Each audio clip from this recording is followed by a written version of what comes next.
Hello, it was a while ago. Today I was thinking to talk about anger. We can have conflicted emotions and thoughts and beliefs around anger. So I'm maybe gonna start to share my own story. I grew up with anger in a quite toxic way. So I had people around me who just expressed the anger and there were no filter and they just acted directly upon it and was driven by the emotion. And that also caused hurt emotions. So because they were also people who haven't learned the healthy way how to process that emotion and to be with it in a healthy way. I had one family member who said that anger is good, you should release it just directly on people. You cleanse the air and etc. But I learned on my own way that anger can be dealt in a more conscious way. So if you, for example, are in an argument with a person, it's very easy to be driven by the ego. And this is the moments when the ego just want to protect when it feels hurt, or want to push back and becoming defensive. And this is where it can become toxic, because you say things that you don't mean, and it just escalates to something else. But I learned that anger can be beautiful in one way, because this is the thing as well, that many of us think that anger is a bad emotion. And when we believe that it's a bad emotion, when we experience anger, we many times can suppress it within us, and then we miss out of the information that it has to us, and we also just lock it down, and we have to carry that emotion around us.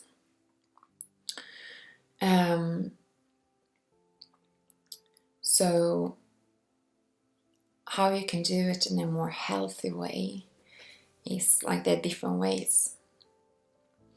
But you can punch something, you can punch, choose mindfully in this, but you can punch a boxing bag, you can punch a pillow, you can use your voice, so you can scream, shout, whatever sounds that needs to come out through you. And you can do movements and shake it off, or dance, or run. You can have a piece of paper and just write down without any judgments, just allowing whatever that needs to come out. So when you have this space, I would suggest to not think, no, I cannot say that, because it's just about releasing the emotion in that moment. And once you have done that, the energy that it's linked to can be released from your body. You can also sit with your anger, that you're consciously breathing through the anger. And in that way you can also, in a more conscious way, asking what information it has to you, where does it come from. So that anger can, for example, be a suppressed emotion that is linked to an old experience or old memory.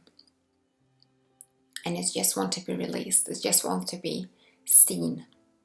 And many times when we hold emotions, it's not so much about trying to investigate it too much and going in, and it's about just allowing to feel it. Just want to be felt and seen and acknowledged. So that is another way. But you can reflect on this too. You can allow it to explore what information. It could be that you hold on, there is a boundary that is crossed, and maybe you didn't acknowledge your own boundaries and weren't capable of express that to the other person or for yourself. So be gentle with yourself. Allow yourself to express the anger and guide it in a beautiful and healthy way. Because you can also reframe it. Instead of seeing it as a bad emotion, try to reframe it as it can be liberating. It has information, like I said, for me, that needs to be heard. Anger can be empowered because it can create that wave of standing up for yourself or express yourself with a voice. But again, this is a reminder to be mindful when the anger is around people, if you're triggered around people, so it doesn't escalate to something else. But just allowing yourself, it can be a situation if you argue with a person to create a space, for example. I need time to process this emotion, and I will get back to you and connect with you as soon as possible, as soon as I have allowed this emotion to be processed within me. This is another way to deal with it.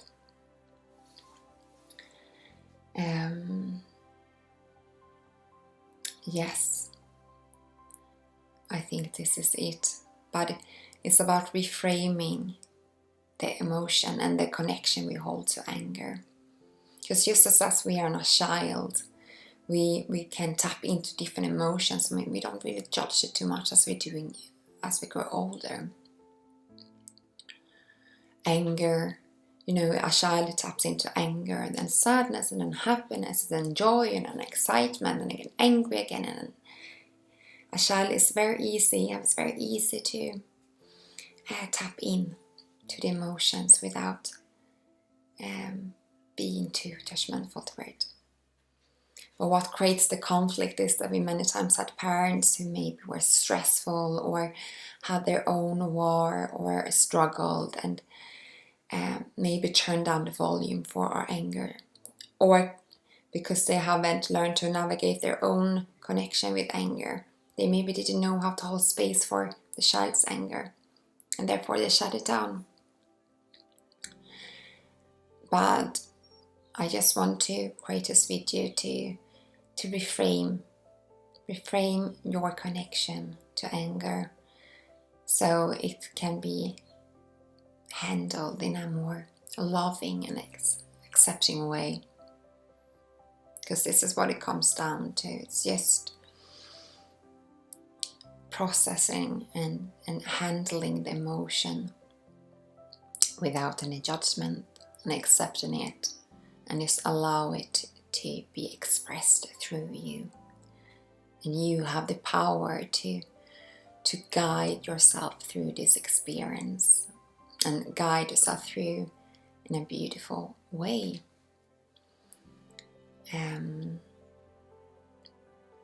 So yeah, I just want to share this video to give yourself permission to look at it from another angle that you maybe had before,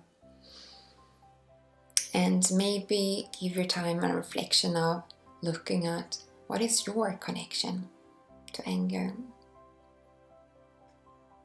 Do you judge it? Do you have any stories and beliefs around it?